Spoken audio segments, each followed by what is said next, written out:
En cuanto a la preparación del documento, vamos a ver algunos de los elementos principales, que van más allá de las opciones habituales que vemos en cualquier editor, tanto online como de escritorio. En primer lugar, como comentaba, la parte izquierda, que se puede ocultar y se puede mostrar, nos va a mostrar el esquema del documento. Los elementos que se añaden aquí se añaden en relación a los títulos que nosotros añadimos dentro del espacio en blanco. Para ello, lo que tendremos que utilizar será algunos de estos estilos que ya nos proporciona el propio Google Docs. Cualquiera de estos estilos se puede editar de tal manera que siga alguna de las estilos o de los patrones que nosotros queramos. Cambiar el tipo de letra, cambiar el tipo de tamaño de la fuente.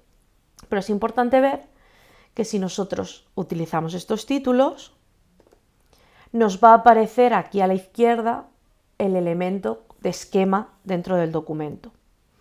De esta forma, si nosotros tuviéramos un documento muy largo, donde por ejemplo aquí tuviéramos otro título, nos irían apareciendo aquí los diferentes elementos, y si nosotros hacemos clic sobre alguno de ellos, nos va a mandar directamente a ese espacio, a ese lugar, a esa sección dentro del documento.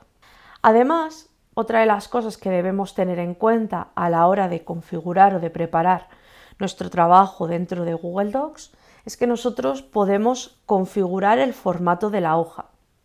Si nos vamos a Archivo, Configuración de página, podríamos cambiar de horizontal a vertical, podríamos cambiar el tamaño de los márgenes, del espacio en blanco que aparece en los laterales y en la parte superior e inferior del documento, y también podríamos cambiar el tamaño de la hoja de papel. Habitualmente el folio que utilizamos en España sería A4, pero podrían elegirse cualquiera de los otros formatos para realizar algún documento de mayor tamaño.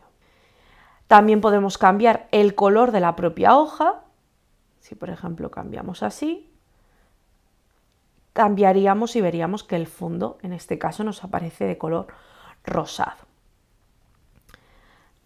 Otro de los elementos que podemos configurar dentro del formato de Google Docs serían las cabeceras y los pies de página. ¿Cómo se puede configurar las cabeceras y pies de página?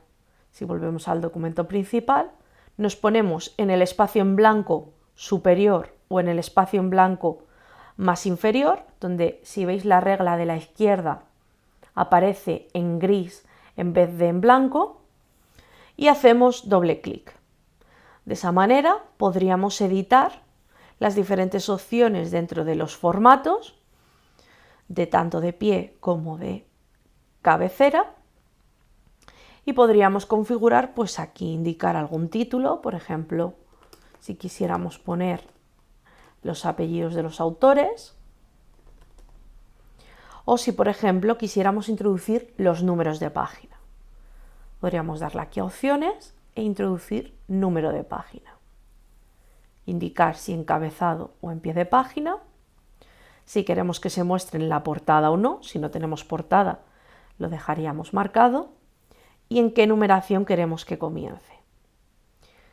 Vemos que nos aparece aquí y nosotros podríamos ubicarlo al final del espacio de la cabecera, o por el contrario podríamos decidir que en vez de ubicarlo en la cabecera,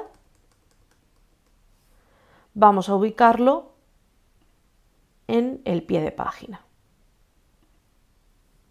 De tal forma que en las cabeceras tenemos el nombre de los autores y en el pie de página lo vamos a poner centrado. De esta forma podríamos ir configurando todo el formato de nuestro documento. También se puede llegar a la configuración tanto de cabecera como de pie de página desde el menú Formato. De tal manera que aquí tendremos la configuración tanto de encabezados y pies como de la numeración de página, que nos llevará al mismo formulario. Entre las herramientas que también nos proporciona Google Docs para gestionar la navegación dentro del documento, además del esquema de documento que aparece a la izquierda, es la elaboración o incorporación a nuestro documento de tablas de contenidos. Para ello, nosotros vamos a dejar espacio en la primera página en blanco. Para pasar esta sección a la siguiente página, lo que vamos a hacer será insertar un salto de página, de tal manera que evitaremos meter espacios en blanco, sino que directamente utilizaremos esta opción. Y luego lo que haremos será tener aquí un espacio donde introducir la tabla de contenidos. Para ello lo que tendremos que hacer también será ir a insertar e introducir la opción índice. Elegiremos una de las dos opciones que nos da. En una tenemos los números de página y en otra son enlaces en azul. La más tradicional sería con números de página y vemos que nos aparecen las diferentes secciones que habíamos creado, los diferentes títulos, y que si nosotros hacemos clic sobre ellos podríamos ir a esa sección. De tal manera que nos quedaría una tabla de contenidos con la página en la que ese momento se encuentre ese elemento. Si yo hago clic en editar, podría cambiar directamente este número, pero solo es mejor hacerlo y actualizarlo a través de este botoncito de actualizar el índice. De tal manera que si nosotros a la hora de escribir este apartado se va a otra página, yo puedo actualizar la tabla de contenidos y me aparecerá la nueva numeración sin tener yo que preocuparme de editarlo. ¿Cómo se genera la tabla de contenidos? ¿Cómo se crea automáticamente? Hay que tener en cuenta que para crear esta tabla, los títulos que utilicemos dentro de nuestro documento deben usar el estilo título 1, el estilo título 2 y el estilo título 3.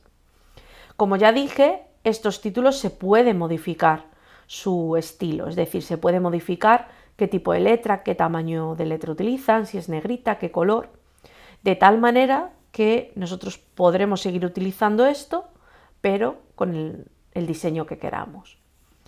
Al utilizar esos tres tipos de estilo, título 1, título 2, título 3, el generador del índice será esos elementos que utilicen esos títulos los que pondrá en esta lista de aquí.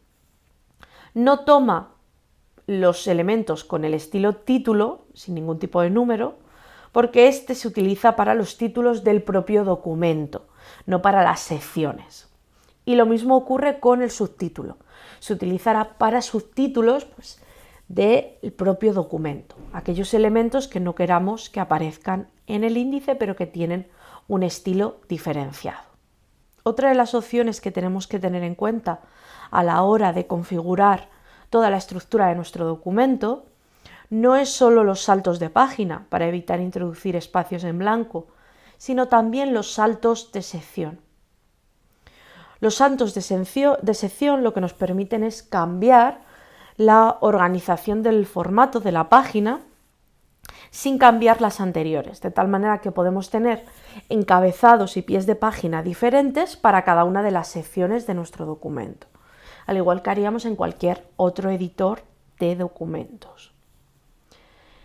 Y por último, respecto a lo que es el formato, también podríamos estar configurando un documento organizado en varias columnas en vez de en solo una columna.